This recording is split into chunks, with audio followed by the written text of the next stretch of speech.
একটি গান আছে, যে গানটা আমার কাছে ভালো লাগছে। এবং এই গান আপনি যদি ব্যান্ডিং শিখতে চান তাহলে কুকু স্টুডিও থেকে ব্যান্ডিং শেখেন। তাদের ভিডিওর ভিতরে, তাদের গানের ভিতরে প্রত্যেকটা জায়গায়, প্রত্যেকটা লোকেশনে, সব জায়গায় তারা নিজেদের ব্যান্ডিং করছে কুকু স্টুডিও। তাদের গানগুলো এত সুন্দর, এত সুন্দর, যে গানগুলো সকলেই প্রশংসা করে। এবং তার কুকু স্টুডিও মানিয়ে বাজে মান। আর তাতে তারা বোঝানো হয়েছে তার শিল্পকে, আর তার শিল্পকে এখানে উপস্থাপনা করা হয়েছে। আর এমন ভাবে সাজাইছে মনে হয়েছে এটা গোডাউন, এখানেই তার শিল্প তৈরি হয়। তাদের ফুটেজ গুলো সবকিছু দেখলে আপনি অবাক হয়ে যাবেন, এত সুন্দর হয়েছে। তো আশেপাশে কত সময় নষ্ট করবো, ভিডিওটা দেখি, গানটা দেখে আপনাদের সাথে নিয়ে দেখি, এবং গানটা আপনারা বুঝেন কিনা। কুকু স্টুডিও তাঁতি গানটা আমি কতটুকু বুঝেছি সেটা আমি বলবো, আপনি কতটুকু বুঝেছেন সেটা আপনি বলে যাবেন, নিচে কমেন্ট বক্সে জানাবেন।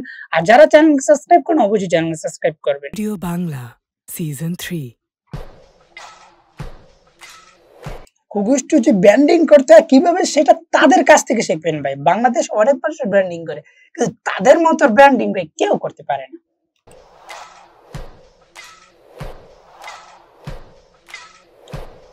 দেখেন পুজো কি গোডাউন, একটা গোডাউন মনে হয় না, কিন্তু পিছনে লোগোটাকে কিছুটার কারণে মনে হয় না এটা গোডাউন, কিন্তু একেবারে ওই লোগো ছাড়া সবই মনে হয় গোডাউন।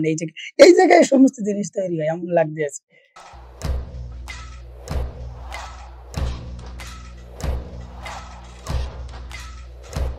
আমার কাছে ভাই ভালো লাগতেছে, আপনাদের কেমন লাগতেছে আমি জানি না। আর সিজন 3 এর এটাই প্রথম গান। ওদের কি, ওরা কি কে কোকো, মানে কোকের করে সাধারণত কোকোলার করে। আর কোকোলা কেমন থাকে, উপরে ব্যান্ডিংটা কি থাকে, উপরে লাগানো কি থাকে লাল। পুরোটা স্টুডিও দেখেন লাল, এবং পোশাক যারা পরেছে সকলে যাই পরেছে কিন্তু লালের একটা আভা আছে, এবং সাথে সাথে হলুদের একটা আভা আছে। এবং বাংলার শিল্প এবং ন্যাচারাল যে বাংলাদেশি আমরা যে পোশাক, বাংলাদেশ শিল্প যে পোশাকগুলো আমাদের বাংলাদেশ সংস্কৃতির সাথে যায়, সেই পোশাকগুলো পড়ছে। আজকাল বেশ স্মার্ট টেস্ট দেখায় নি তারা। তারপরে দেখি পোশাক পড়ছে, যে পোশাকিতে লালের একটা আভা আছে, লাল পাইবেনি ভাই।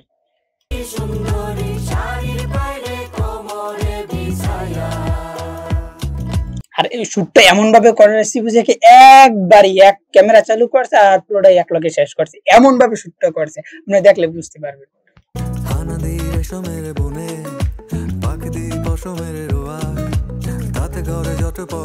মানে কি দিয়ে তৈরি করা হয় তার সেটা বলতে, ও কিভাবে তৈরি করে পেশাই গেছে সেটারও বলতে আছে, কিভাবে তার বোনেরা তৈরি করে।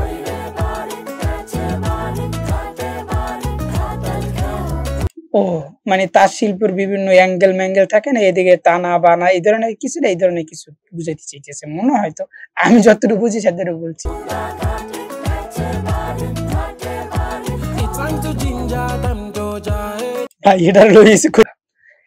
এই ভিডিওটা আপনাদেরকে দেখালাম, আমার ব্যক্তিগত অনেক ভালো লাগছে। কিছু কিছু জায়গায় যদিও আমি বুঝি নেই, আপনারা বুঝছেন কিনা, আপনারা কত পার্সেন্ট বুঝছেন? আমি ভাই 50% বা 70% মতো বুঝি, কিন্তু ওই যে চায়না ভাষায় যে নিগ্রু কালা, তার কথা বলছে নাইজেরিয়ান হতে পারে, আমি নিগ্রু বলছি ভুল বলছি মনে হয়, তো নাইজেরিয়ান হতে পারে, তার ভাষাটা বুঝিনি। স্যার টুকটাক মোটামুটি বুঝছি ভাই, আমি 70% মতো বুঝি। আপনারা কত পার্সেন্ট বুঝছেন? এবং গানটা আপনার কাছে কেমন লাগছে? সুর, কণ্ঠ, মিউজিক এবং ডেকোরেশন এবং তাদের ব্র্যান্ডিং কিভাবে প্রমোট করতে হয়, তাদের ব্র্যান্ড সেটা তারা ভালোভাবে করছে। এই বিষয়ে আপনাদের কি মন্তব্য অবশ্যই নিচে কমেন্ট করে জানান। ভালো থাকবেন, সুস্থ থাকবেন, চ্যানেলের পাশে দেখবেন। আর এই ধরনের ভিডিও চান কিনা, সুন্দর সুন্দর রিয়াকশন ভিডিও, সেটাও অবশ্যই নিচে কমেন্ট করে জানাবেন।